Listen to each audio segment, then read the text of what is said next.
हड़प्पा सभ्यता की खोज का इतिहास। हड़प्पा सभ्यता, जिसे सिंधु घाटी सभ्यता भी कहा जाता है, दुनिया की सबसे प्राचीन और विकसित सभ्यताओं में से एक थी। इसकी खोज 1921 में दयाराम साहनी द्वारा रावी नदी के तट पर स्थित हड़प्पा स्थल पर की गई थी। सन 1992 में डॉक्टर R.D. बर्नार्ड ने हड़प्पा नामक स्थान पर खुदाई की और वहां से मिट्टी के बर्तन, मोहर, पत्थर की वस्तुएं और प्राचीन भवनों के अवशेष पाए। उस समय भारतीय उपमहाद्वीप के प्राचीन अतीत के बारे में बहुत कम जानकारी थी। लोग केवल धार्मिक ग्रंथों और पुरानी कहानियों पर भरोसा करते थे। 19वीं शताब्दी के अंत और 20वीं सदी की शुरुआत में ब्रिटिश सरकार के अधिकारी और पुरातत्वविद भारत में विभिन्न स्थानों पर खुदाई कर रहे थे। इसी दौरान उन्हें पंजाब और सिंध की घाटियों में पुराने शहरों के अवशेष मिले। इसका नाम हड़प्पा शहर के खंडहरों से लिया गया है, जो आज पाकिस्तान के पंजाब क्षेत्र में स्थित है। हड़प्पा सभ्यता की पहचान इसके व्यवस्थित नगर योजनाओं से होती है। यहाँ के शहरों में सड़कों और घरों की व्यवस्था भी घर ईंटों से बने थे और प्रत्येक घर के पास पानी की आपूर्ति का विशेष इंतजाम होता था। सिंधु घाटी सभ्यता के लोग कृषि पर निर्भर थे। गेहूं, जौ और चना उनकी मुख्य फसलें थीं। साथ ही लोग पशुपालन भी करते थे।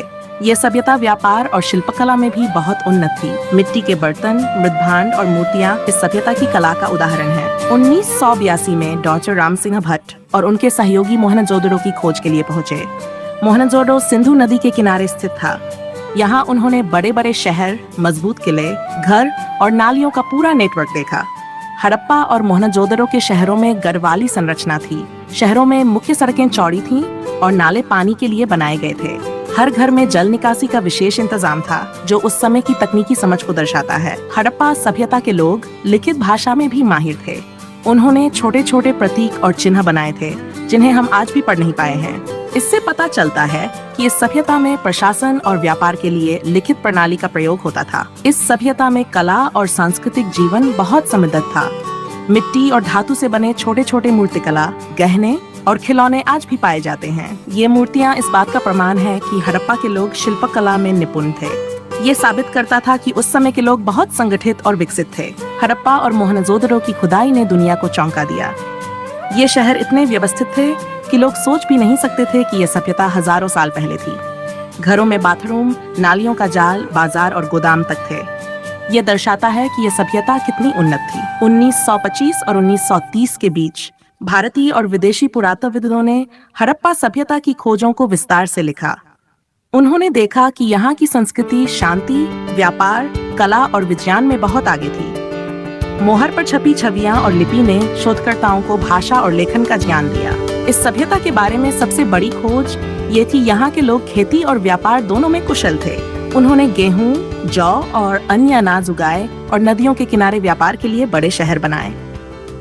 हड़प्पा सभ्यता का व्यापार केवल अपने क्षेत्र तक सीमित नहीं था। उन्होंने मेसोपोटामिया और अन्य दूरदराज देशों के साथ व्यापार किया। तांबा, सीप, सोना और रेशम का व्यापार इस सभ्यता की समृद्धि को दर्शाता है। इससे पता चलता है कि वे अपने दैनिक जीवन में तकनीक और संगठन को महत्व देते थे। हड़प्पा सभ्यता की खोज के बाद पुरातत्वविदों ने और भी जगहों पर खुदाई की। उन्होंने पाया कि यह सभ्यता केवल हड़प्पा और मोहनजोदड़ो तक सीमित नहीं थी। पूरे सिंधु घाटी क्षेत्र में इस सभ्यता के निशान थे। आज हम हड़प्पा सभ्यता के अवशेषों से सीख सकते हैं कि हजारों साल पहले भी लोग विज्ञान, निर्माण कला, व्यापार और समाज के नियमों में कितने उन्नत थे। इन खोजों ने हमें हमारी प्राचीन विरासत की महिमा को समझने का अवसर दिया। हड़प्पा सभ्यता का पतन लगभग 2000 साल पहले हुआ माना जाता है।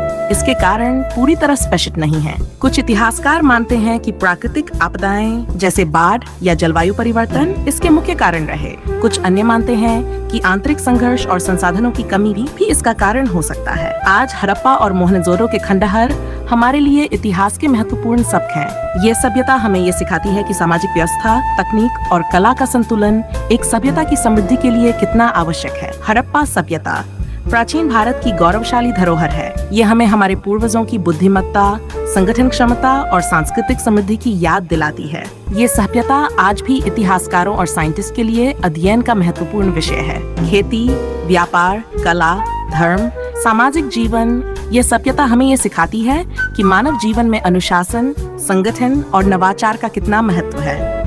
खेती, व्यापार, कला, धर्म, सामाजिक जीवन, ये सभ्यता हमें ये सिखाती है कि मानव जीवन में अनुशासन, संगठन और नवाचार का कितना महत्व है।